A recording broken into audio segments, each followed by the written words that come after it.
Yeah, so I went with a group from Young Disciple Ministries. They're based in Chelan, Washington. And every 2 years they take a group of about 20 young people to the Philippines, some island in the Philippines. And this year we went to Cuyo Island. And so first we started out in Seattle up here. We flew from Seattle to Taiwan for a layover. And then we flew to Manila, the capital, Philippines, right here. And the region of Palawan we flew to next is this little string island. It has some other islands around it that are smaller, one of which is Cuyo, which is very, very small, next to Palawan right here. So we landed in Puerto Princesa, and then eventually took a ferry over to Cuyo. Here's Cuyo blown up. It's very small. So the ferry comes through on this route and it lands here. We stayed very close by in Cuyo. It's kind of two regions, Magsaysay and Cuyo, and this is the main road around the island. It's a very faint line. And yeah, it's 7 miles long and 5 miles wide, but because of the shape, it's only 22 square miles. And yeah, so we drove across it a lot. It's very small. Let's see. So this is a picture of my group. I'm right here, and some of the staff are missing, but this is all of the youth. There was 17 youth participants, 10 girls, 7 guys, and about 9 staff, so there's a lot of staff. And yeah, it was interesting, all traveling together, trying to keep track of everyone. We all have a number because there's 17, so we get in order alphabetically with our first names and figure out our number from 1 to 17. So if someone says count off, like one of the staff, then we'll just say our numbers all in order to make sure everyone's there. Otherwise, it's easy to lose track of people.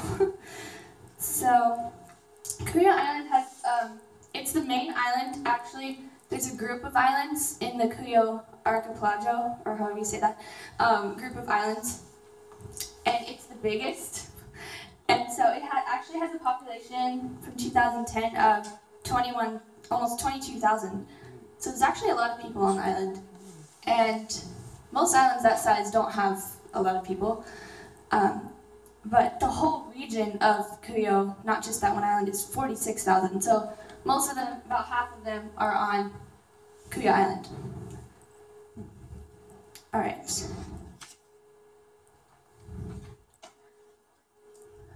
So this is just some pictures from the airport. This is one of the actual gates waiting to board. We thought it was really funny. It had a whole setup of Hello Kitty stuff because they are really big on that in Taiwan, like really big on that. And yeah, I don't know why. But this is one of the plane, I think this is in Taipei, Taiwan. And if you zoom in, you can see that's about as much as we saw of Taiwan.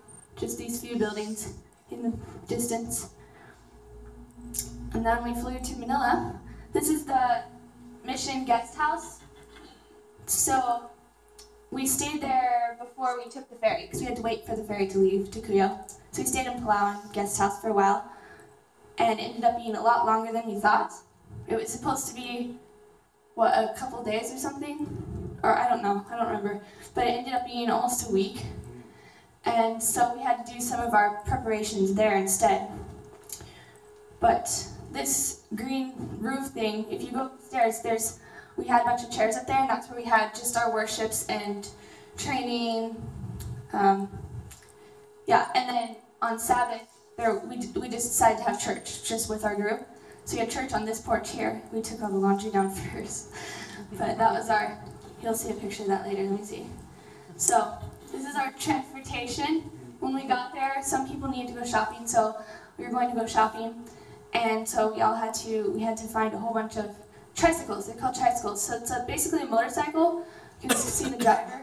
It's a motorcycle with this built around it. So it has another wheel built on. So it's a tricycle. And you just ask if they can take you to a certain place and pay them. It can fit 4, because there's 2 little benches, you can fit 4, and 5 if someone sits on the back of the motorcycle, because there's room on the back too. Let's see. This is probably the biggest store in Palawan that they let us go to. All the other ones were just like the little markets and stuff. So that's where they took us. This is the bottom part of the guest house. Just us waiting for our food, because there's a thing there called island time. If you're early, or if you're on time, then it's considered rude to be on time for stuff. So if we want our supper at 6 o'clock or 6:30, no, 6 o'clock and we had supper, it would usually be there at least by 6:30. So island time, you know, it doesn't really matter if you're late, because people expect you to be late. A little, not like super late, but just 15 minutes or up to half an hour is about, yeah, that's about right. So don't be early or on time. That's a better picture of the roof area that we did our meetings at. That's off the roof. There's lots of those around. Coconut tree. And that's the other porch when we had our own church service. We take turns leading out and practicing for the meetings. Like the kids up front there are practicing leading song service for the little kids, because we have adult meetings and children's meetings. And we did the New Beginnings sermons by Mark Finley that he did, especially for people who haven't really done an evangelistic series before. So we used those scripts, and we cut out about half. So it was 16 nights instead of, I guess, 30 or something. So here's the ferry. We finally got to take the ferry. There's 3 ferries, and this was the worst of the 3. The smallest and the slowest. It was extremely slow. I forgot how many miles an hour. 6. 6 miles an hour. So what would have been like an hour flight was a 21.5-hour ride. Oh my goodness. It was very long. Very long. Especially for the few of us that happened to be almost on the bottom. Like I was on the level that was water level, so that was interesting.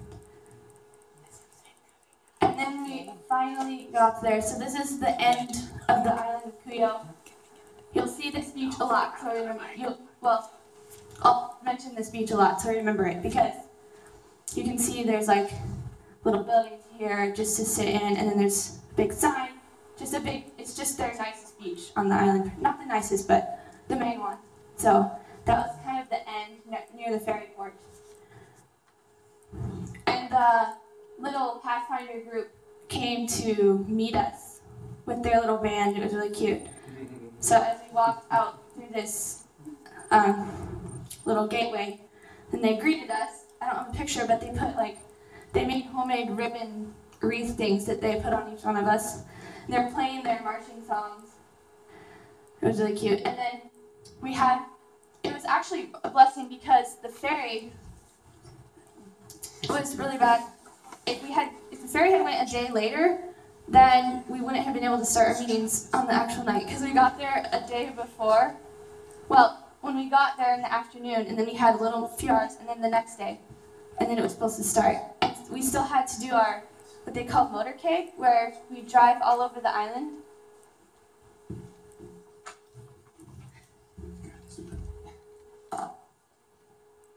We drove all over the island and handed out these flyers. This is for our series.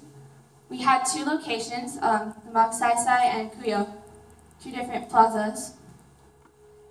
And yes, so we drove around that main road I showed you on the map. We drove around that in our truck. I think there's a picture of our truck. So that we had a loudspeaker on the truck right here. We had one of the pastors there, he had made up some announcements with our advertisements, and he played it really loud while we were driving around. And on the opposite side, there's a poster advertising. And all the local church members came and helped us hand out flyers. And Yeah, so there's a whole bunch of them there. This is all of us squished in our truck. Some of the staff had small children that came too, so. And then there's a whole bunch of motorcycles. These are our translator pastors. You'll see them again. And that was a really long day, but we handed out, there was hundreds of us doing it, so we handed out quite a few, I think. I'm not sure exactly how many. This is what you'll see along the road, just some cashews drying. They're still in their shell, but this is their big thing. Also, banana trees are everywhere. They're not as tall as you think. They're quite short. Whoops, okay. Then on Sabbath, we went to the church. This is the Cuyo SDA Church. And everyone's really friendly. They welcome you coming through the gate and stuff. And yes, we were late on purpose. We did. We got there late. And they hadn't really started, so it's okay. Yeah. We had to advertise our meetings starting 15 minutes earlier than they actually did, otherwise no one would be there. And even then, they just kind of trickle in, and then by the end, the chairs are full. So, yeah, we had a good church service. They have afternoon programs. This is finally in Cuyo. We rented the ex-mayor's house because he rents it out. It's really nice, yeah. Has like one huge bedroom, so like all the girls share a giant bedroom. I think I have a picture. All the guys, and then there's some smaller rooms for the staff. Bunch of different balconies. Yeah, hardwood floors. So this is just one of the staff, Miss Jessica. She's training us on public speaking and different things. Not sure exactly. And then always after worship in the morning, we had prayer groups, just especially when the meeting started, just for different people that we had met, or just different challenges and just different things. We had prayer groups. We did a lot of praying on this trip. A lot. With little groups and with everyone before the meetings. Just all the time. It's very necessary. This is the girls' room. It's very nice. And there weren't really mosquitoes there, except we noticed that when we get up in the morning, our feet had like mosquito bites. So we haven't even seen any bugs and stuff in the day. You don't see any. So it's really nice. And then we figured out, someone opened the closet. There's a closet on the wall. And all the mosquitoes live in the closet. I don't know why. So, if you open the closet, they will come out. I guess they come out at night or something. I don't know. Also, you really do not need an alarm clock because you might have guessed, but there are many chickens around. Many chickens and roosters. So, you do not need an alarm clock. In fact, usually it is a lot earlier than you wanted it to be. Maybe 3 o'clock or 2:30, they'll start making noise. Fortunately, we are on the second story here, the bedrooms, so they were on the ground level, so it wasn't terrible. But some of the staff were staying on the ground level in some rooms, and so it was really loud for them. Also, there's dogs everywhere in the compound. This was a whole compound. It wasn't just this big house. It was like a whole nother set of rooms with a whole fence around it, so it was really big. And there are all kinds of animals inside. We did our laundry, hung our laundry outside. This is the downstairs, right below where you saw all us sitting in a circle. This is right below where we ate the food. The kitchen's on the other side here that you can't see. And we had 3 local people who did our cooking. It was really nice. We brought a few things for them to use, especially since Cuyo doesn't have major supplies. We brought some things on the ferry for them from Palawan. And the laundry area is right up through the windows. I don't think I have a picture of that, but you have to hang your laundry up high or the dogs and chickens will like to play with it. And there's 1 pig in the compound. You have to watch out for. Alright, and every morning we did exercises, so this is us doing push-ups on the balcony. Every morning we get up early, do exercise, 6:30 in the morning, because otherwise, we're sitting mostly of the day doing our preparations and stuff. So some days they would have mercy on us and let us sleep in. And then this is the sign that you saw from the ferry up close, because we were on that beach a lot. Oh, that's Cuyo. And we found a big jellyfish one morning. sometimes for exercises we would walk out to the beach instead of staying in the compound. Let's see. This is the group that did the adult meetings. So there's a lot more kids doing the children's meetings because they need more helpers for that to keep all the kids under control. So there was, let's see, there's 6 there, so 11 of the youth were doing the children's meetings and only 6 of us were doing the adult meetings. So since there's 2 sites, we were divided in half. So we preached every 3rd night, and someone did something every night. So one person would do the sermon, and before the sermon they had a short health presentation, about 20 minutes, that just on a certain topic, just simple health topics. It's really interesting. And then the other person would change slides for the health presentation and the sermon. So we all were busy, no matter what we were doing. And let's see, this is the site at Cuyo, so a few blocks away from where we're staying. This is the adults meeting site, and it's a basketball court here, but they use it for many things. And here's one of my friends, just one of the sermons. They have this nice poster. This is the translator for Cuyo, Pastor Michael. So he translated for the Cuyo site.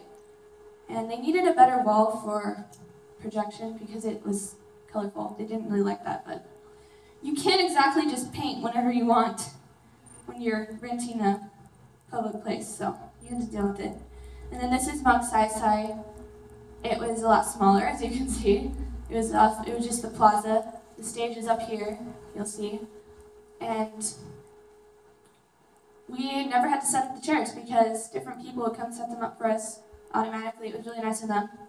We took them down every night because those are the kind of chairs, if you go to someone's house, that's what they sit in all the time. That's what they use. So if we didn't clean them up, then someone might think that if they needed one more chair for their house, we had enough, so they probably would have kind of disappeared. So we had to put them away every single night.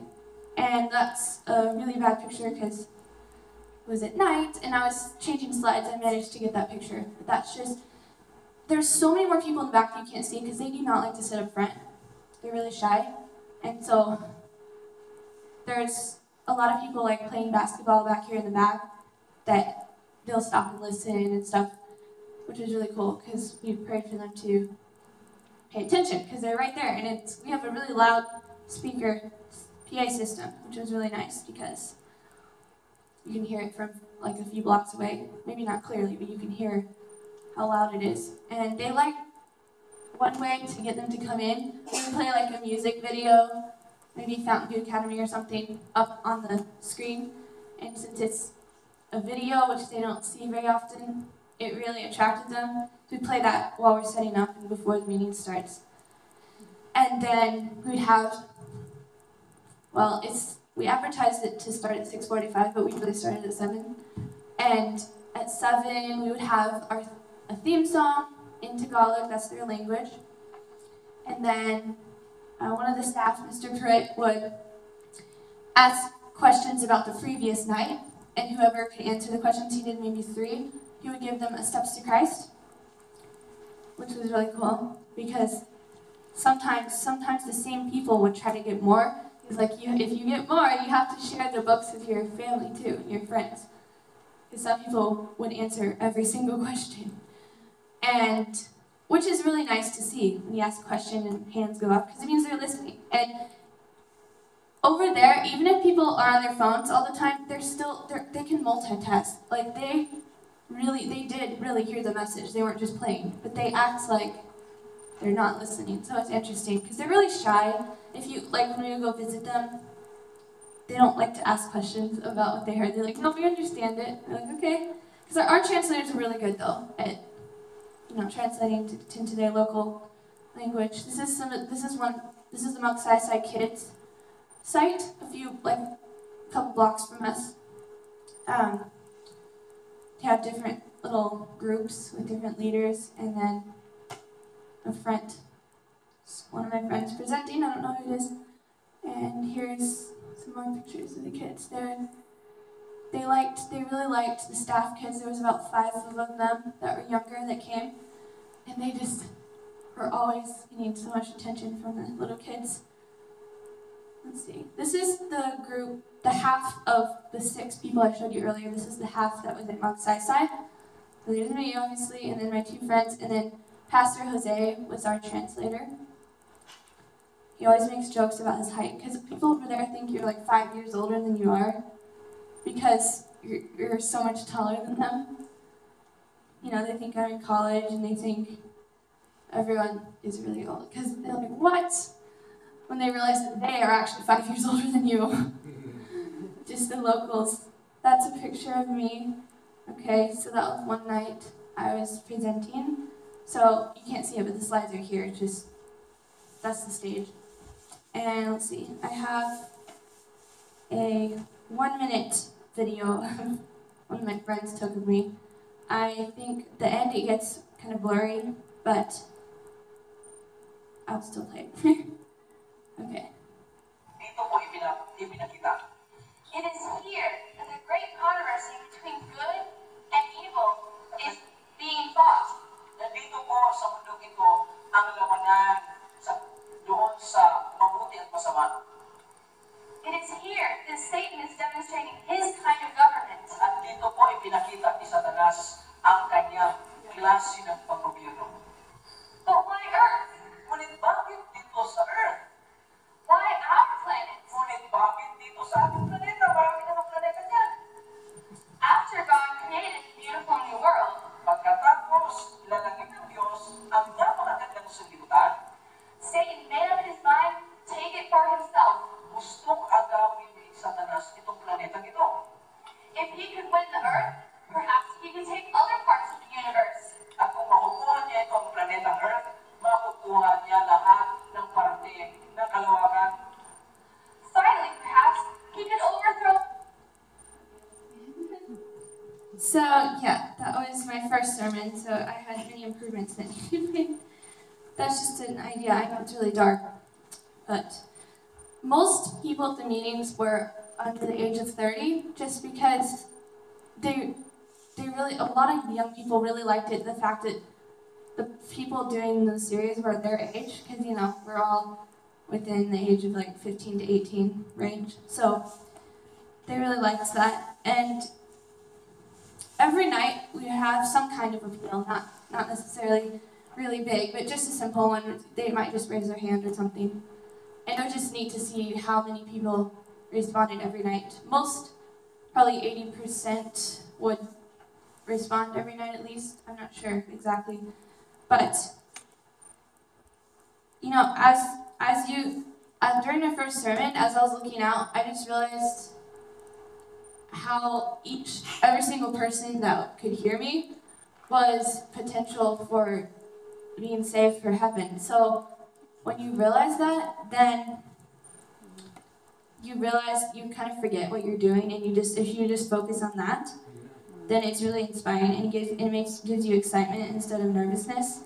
I don't think I was ever really nervous presenting. I mean, obviously I was like, made mistakes and realized it, but I wasn't really scared because I just realized that. And when I got to my last sermon, I did 5. Everyone did 5 health presentations in approximately 5 sermons. So there was 16 nights, 3 of us. Someone did the last sermon extra, but I was like, no, it's my last one because I wanted to do more. And so it's not what I expected, but that's what happened. This is the bathroom behind the stage at the Mount Sinai. They call them CRs, which is comfort room, stands for comfort room. So that's what they call them. Like you say, where's the CR? Like that is what you say. So yes, no one ever goes in there pretty much. I just took a picture. That humongous barrel is so they never have to fill it. It's full of water for flushing the toilet. That's what they do there. Because they have like no water pressure anywhere. Even the showers, they have actual showers. Like it looks like you could use it, but you have to fill it up with the bucket and then use it because there's no water pressure. This is what we did every afternoon.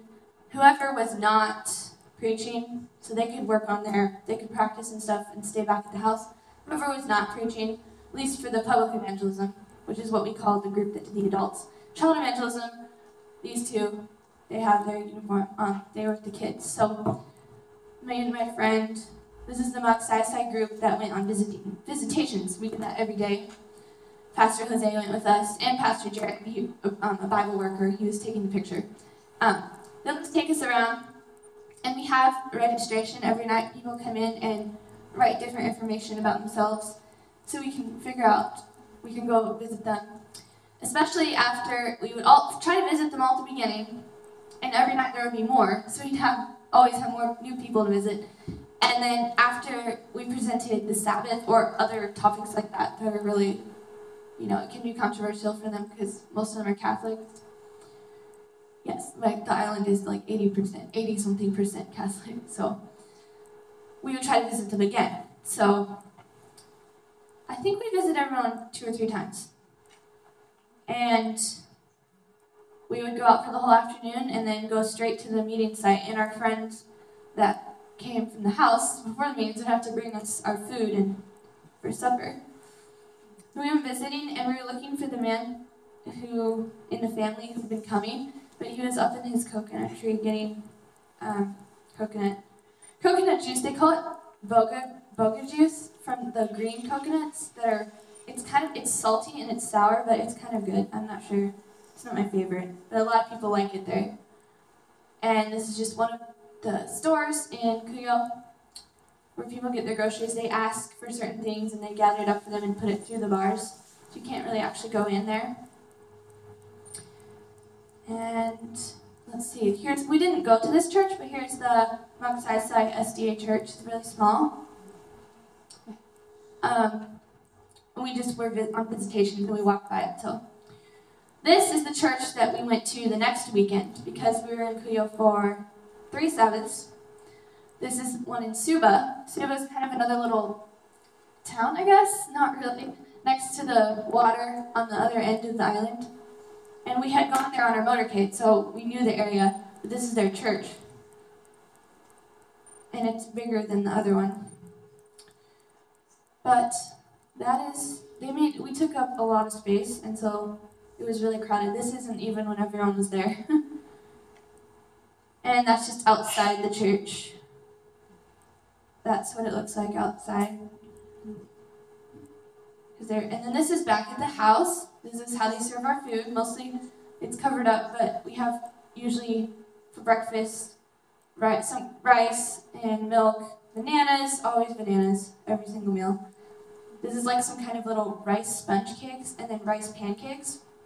So that's just kind of a sample meal. This was a different meal. Those same little rice cakes, fried bananas, peanut butter, papaya, and this is cashew fruit, and it's either you really do not like it or you actually like it. Most of us did not like it. It just tastes really bad to me. I can't even describe it. I don't know. This is a bunch of, most of these are Adventists, but they wanted a picture with us from Mount Sinai. The choir would come from the church usually to do music for us each night. And our group would sometimes sing. We would sing the appeal song, like right after the appeal, before prayer. We would sing that usually, and they would just sing the special music before the sermon or before the health presentation.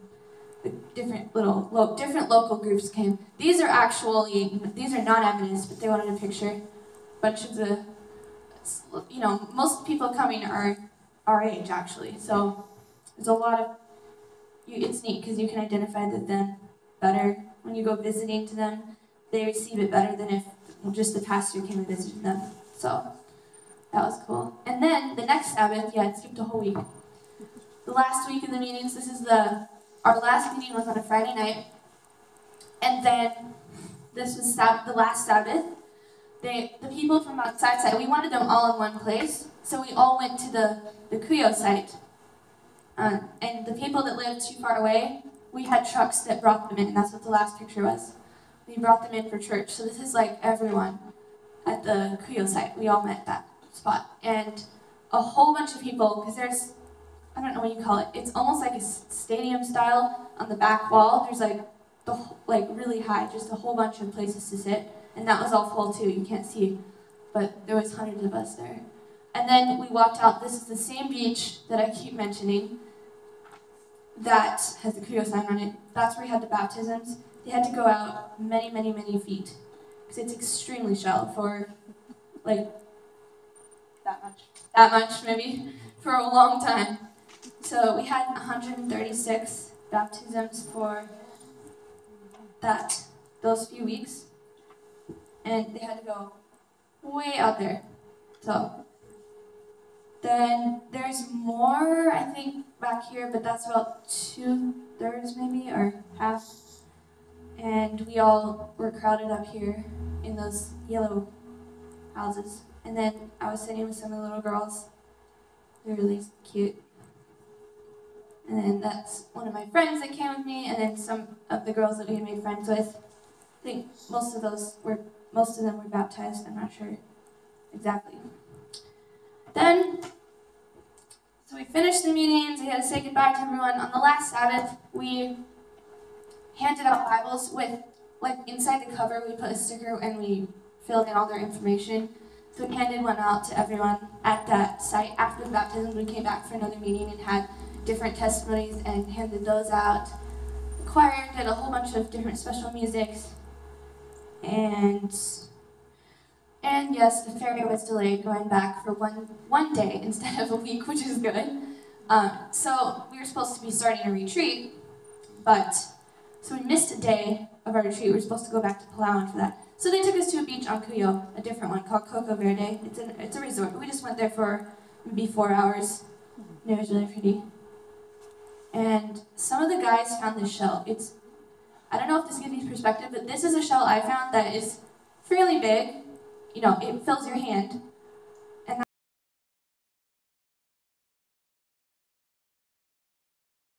And on the way back, because I said there was 3. So we got the best one on the way back. And instead of 21 hours, it took maybe 12, which was really nice. It was overnight. So we just slept, and yeah, we were there. So that was a lot nicer.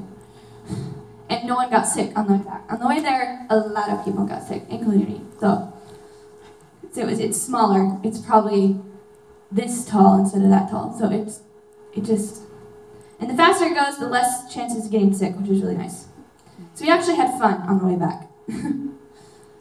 And then, as soon as we got to Palawan, this bus came and took us across Palawan to this thing that we got on, called a banca.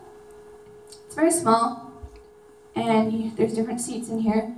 So we were just going to go for an hour ride from Palawan to the place where we were supposed to have our retreat, which is, when we got there, there was 2 that took our whole group. It's called Medessa, and the whole island is just a resort, and it's maybe 7 hectares. Let's see, that was 17 acres, so it's extremely small, 17 acres. And we had 1 day there instead of 2, but that's okay. And they served us boba juice out of a green coconut. As soon as we got there, that's a tradition for their guests. It's really nice there. Medessa Island, that's most of the island. It's very small. You can't see it, but this is a row of little huts that we had 2 of us in each one. Down the row of huts. It was really nice to get away for a little bit. And some of my friends went scuba diving. They had a Discover Dive course there. And a bunch of people went snorkeling. They had different sports like badminton and ping pong and pool and stuff set up. So it was really nice. And then we had to go home, and it was really sad. That was our last group picture, except one girl had already went off to find her next flight. I was pretty much everyone had another flight. Some people lived on the East Coast, so they had a really long travel. But luckily, my parents drove all the way to Seattle to get me, so that was our last group picture. Let me see. Also, while we were there, many sunsets that were really nice.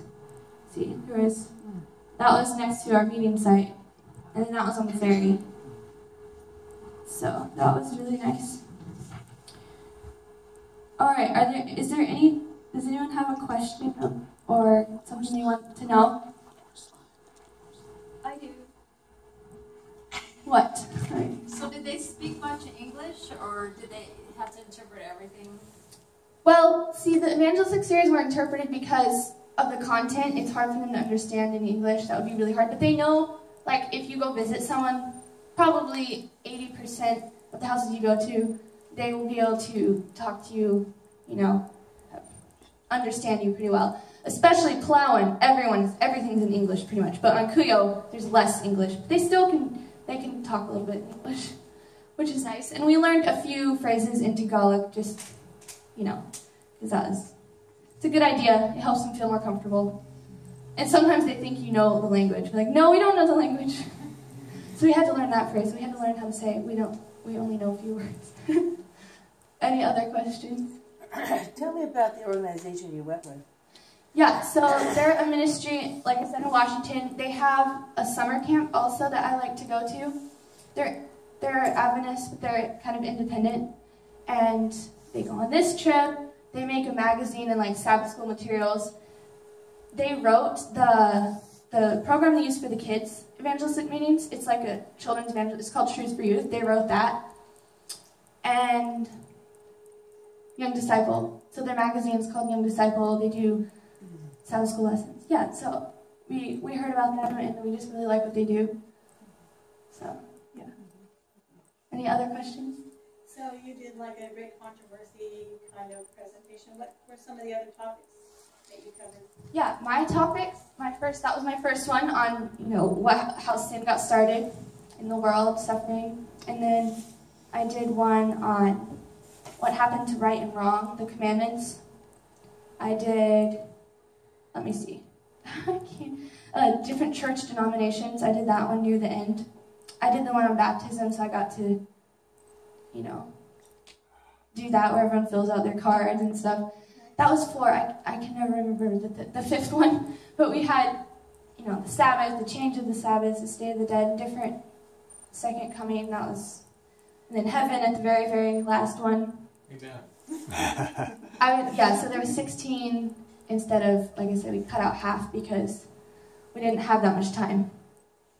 But we took the important ones. So, any other questions? Okay, so, yeah. So this trip just made me realize how our fellow Adventists in other countries, they're working a lot harder than we might think. Like, they're doing so much work just on Cuyo. Like, the local church kids and the pastors and Bible workers, they're doing so much work before we even got there. And it's really humbling to see how they prioritize evangelism over other things. They don't have much to live for on that small island, but so that is what they do. I mean, people just might fish for a living or other things, not really anything. Like, most of them just stay on the island their whole lives, and so it's just really neat too, because doing evangelism with them is almost easier because it's just really good news for them, like more than people in America who already feel content. And I know I grew a lot, and I'm pretty sure I can say for all my friends that they did too. You know, you can just tell a difference from the beginning and the end of the trip. And we realized that people really are eager to hear the gospel and that we should be more excited about sharing it. And we were to come thinking we were going to bless people and change their lives and stuff, but we were blessed more than we imagined we came to do for others, actually. And we felt like such a small part because the pastors, like I said, they've been working before and they're working now after. So we need to keep praying for the people there that were baptized, the Bible workers that are visiting them, doing more Bible studies. And yes, so I just thank everyone here that supported me, and we're praying for this trip and for the people going, and that I was able to have this experience that I will never forget. And just keep them still in your prayers, and hopefully maybe another time I'll get to go on another trip because I really enjoyed it. And yeah, so thank you. How many were blessed by that? Amen.